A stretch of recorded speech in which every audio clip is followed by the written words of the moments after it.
pour mettre un peu de contexte, tu étais un planif. En fait, tu étais encore un planif, techniquement. Planificateur financier. Tu avais un book de clients Ouais. avec un cabinet réputé.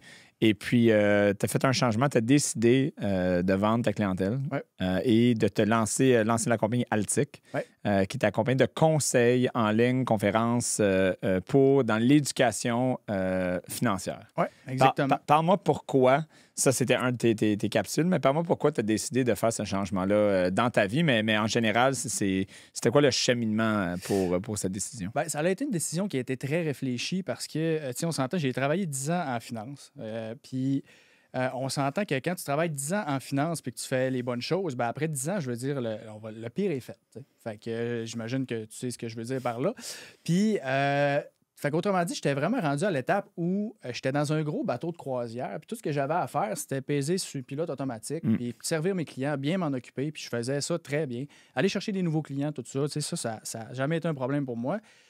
Puis, avec l'équipe qu'on avait, on était 3 conseillers, 3 adjointes, ça roulait, ça allait super bien. Puis, je te dirais, pour le simplifier le plus possible, j'étais à 90 % de ma vie idéale. Mettons, j'écrirais ma vie, je décrirais mes points, ce que j'avais, le salaire, la qualité de vie, les vacances, tout ça. J'étais travailleur autonome, la liberté d'horaire, tout, j'avais tout. Là. Puis, je pense que la plupart des gens feraient comme, ben, je vais prendre ça. Oui, ça me convient, tout ce que tu me dis là. Ouais.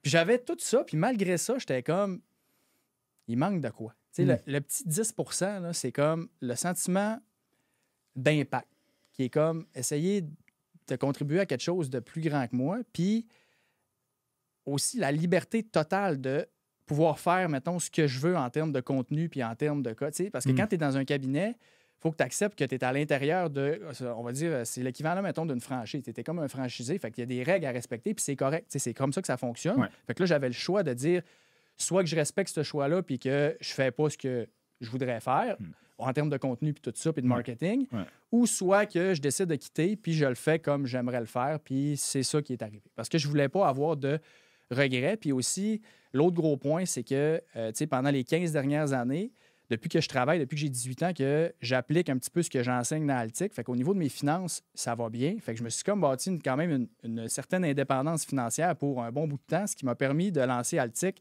dans les meilleures conditions possibles. Puis j'ai pas le stress financier que des fois, quelqu'un qui va lancer une business, et si je vends pas la semaine prochaine, je suis comme, je mange pas. Fait que, quand tu as le je mange pas qui est réglé, ça enlève beaucoup de pression. Fait que c'est vraiment pour ça que je l'ai fait. Puis autrement dit, moi, quand j'ai commencé en finance, mon objectif, c'était d'essayer d'aider les gens puis d'avoir un impact positif parce que la sphère des finances, on ne se le cachera pas, quand ça va bien, cette sphère-là, souvent, le reste va bien aussi. Mais à l'inverse, quand ça va mal, pas mal, tout le reste va mal aussi. Ça, je l'ai vu beaucoup dans ma pratique avec des clients pendant 10 ans. Puis j'étais comme, c'est tellement de valeur parce que pour que ça aille bien des fois, là, il manque vraiment pas grand-chose. Puis il faut juste peser ses bons pitons à la bonne place. Puis ça, encore une fois, je l'ai vu plusieurs fois, des jeunes qu'on avait des clients qui nous envoyaient leurs enfants ou juste des jeunes que je rencontrais quand j'ai commencé, j'avais 23 ans. Fait que, je rencontrais des jeunes 24, 25, 26. Puis quand tu réussis à les faire déclocher sur une coupe d'affaires, ça change du jour au lendemain quasiment leur comportement. Puis là, j'ai vu des clients qui avaient de la misère à mettre de l'argent de côté à chaque mois, passer à y mettre 1000 $ par mois en pas grand temps, juste parce qu'ils gagnaient des bons salaires, mais ils ne savaient pas ce que ça s'en allait. C'était pas structuré, c'était tout croche. Puis finalement, juste en structurant les affaires un peu, en dedans de 1 an, passe de 0 à 1000 $ par mois.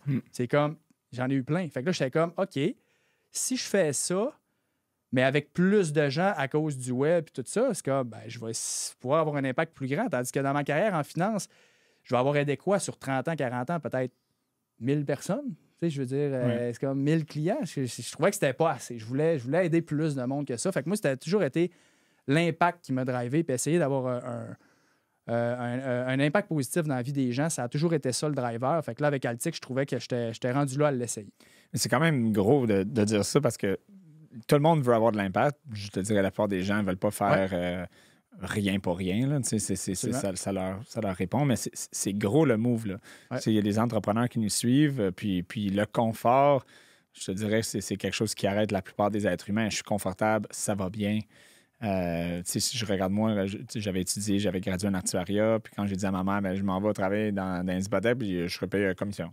Elle me regardait comme, tu as perdu la tête complètement ou quoi? Là? Qu'est-ce que tu fais travailler en hypothèque? Tu as tout fait ça. Là, puis en plus, c'était pas fancy comme choix. Là. Donc tu sais, c'est facile de dire je veux avoir un impact, mais qu'est-ce qui t'a motivé vraiment comme il y avait un risque, là. Il y a quand même un risque. Je sais que tu mangeais bien, mais il y a quand même un risque de faire de l'argent, de continuer à produire. Absolument. Et puis là, tu rentres dans un domaine d'éducation.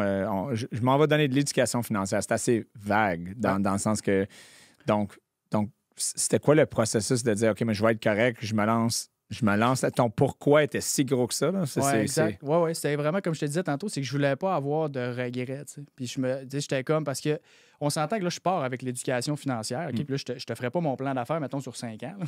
c'est comme... Tu pourrais. Non, mais tu sais, j'ai une vision d'Altic aussi que je veux que ça aille, puis je veux pas que ça soit une plateforme qui a juste de l'éducation financière, mais je commence avec ça parce que c'est de là que je viens. Je vois aussi qu'il y a beaucoup de gens qui ont besoin de ça, puis c'est une grosse lacune dans notre système, malheureusement, d'éducation puis tout ça. Puis là, je lance pas la pierre au système, là, c'est pas ça, mais c'est juste comme... Tu peux le lancer. c'est une réalité. On est là pour ça. Fait que tu sais, c'est comme... OK, il y en a plein des bons intervenants. Puis je pensais que j'avais de quoi aussi à dire à ce niveau-là. Fait que je voulais faire partie de la gang des gens qui essayent d'aider les gens avec leurs finances. Puis mon why était vraiment comme, si je le fais pas, je vais arriver plus tard puis je vais juste m'avoir contenté. Puis tu sais, le discours un peu que j'avais envers moi-même, c'est que je me regardais, mettons, plus tard, là, puis j'étais comme, bon, ça va bien, je gagne 5, 6, 700 000 par année dans 10 ans, mettons. Ça roule tout seul. Là, je sors à la maison, tout seul, compte de banque, multimillionnaire, blablabla. Bon, OK, mettons, tout est là. J'étais comme... En dedans de moi, envers moi-même, là, de l'extérieur, ça va bien pareil. Mais moi, envers moi-même, je suis comme... T'as tellement été pissou, man. T'es resté dans le confort, t'es resté dans ton gros paquebot au lieu de partir à l'aventure avec ton petit canot avec une demi-rame, là, genre, que t'avais le goût de l'essayer pour voir ce qu'il y avait là-dedans. Puis t'as dit, non, je vais rester dans mon confort. Puis je suis comme... J'étais pas capable de vivre avec cette idée-là, de pas l'avoir essayé. Puis si jamais ça marche pas, dans 5 ans, ou que je tanne, ou que finalement je fais non, OK, je veux pas faire, peu importe. Puis je change complètement d'idée, mettons. C'est pas ça le plan par tout, mais mettons. Je me suis mis au pire. Là. Ben, c'est comme. Tu l'auras fait. Je l'aurais essayé, puis j'ai une situation financière, comme je disais tantôt, qui va bien. Donc, je repartirai pas de zéro. Okay. Puis je vais pouvoir faire d'autres choses qui me passionnent aussi, que j'aime, que ce soit de la représentation où j'irai aider une autre business, je veux dire, à scaler à quelque part, puis je vais aller donner mes forces à un autre projet que je vais trouver intéressant. Mais là, avec la liberté financière que j'ai, c'est que ça me permet justement de choisir quelle cause que je veux essayer d'aider. Puis là, ben, j'ai dit, c'est la cause d'éducation financière. Puis j'ai le goût de l'essayer avec Altic. Puis aussi, on s'entend, je veux dire, si Altic s'en va où ce que ça... Je pense que ça peut s'en aller si je le fais bien, ben on s'entend que, je veux dire, financièrement parlant, ça peut être très bon aussi à long terme. Donc, ça peut devenir une business qui est super intéressante. Fait qu'il y a ça aussi qui est là, que le move financier peut aussi être bon à long terme. Puis si jamais...